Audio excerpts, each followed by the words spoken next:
তার স্নেহ, মায়া, মমতা, ভালোবাসা কিচ্ছু থাকে না, কিচ্ছু না।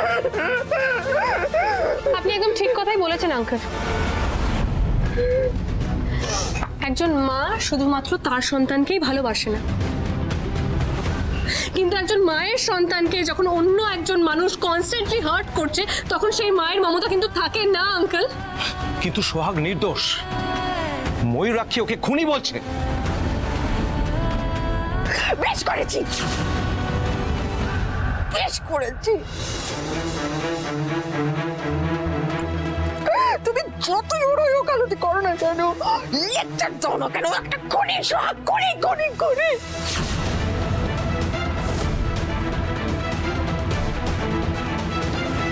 বাবা, বাবা প্লিজ, তুমি এখন সোহাগের হয়ে মমকে কিচ্ছু বলো না।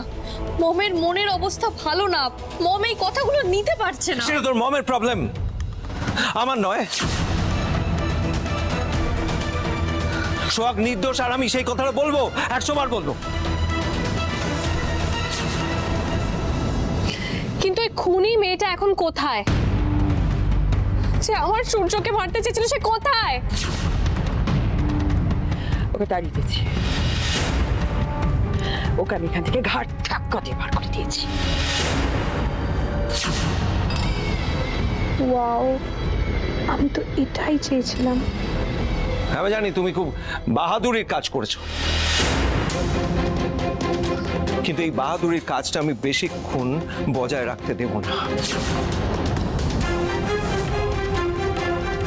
যেমন করে হোক, যেখান থেকে হোক, শখকে খুঁজে বার করবই।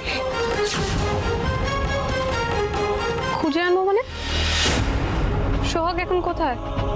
শখকে খুঁজে পাওয়া যাচ্ছে না। আমি বাড়িতে ফোন করেছিলাম, বিষ্ণু বললো বাড়িতেও নেই।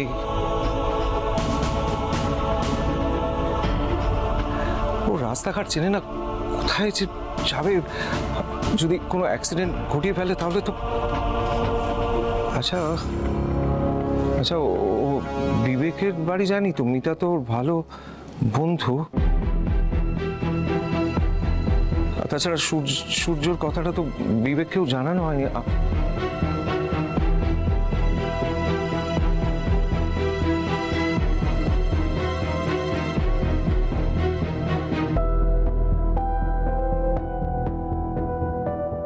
হ্যাঁ আঙ্কেল বলুন।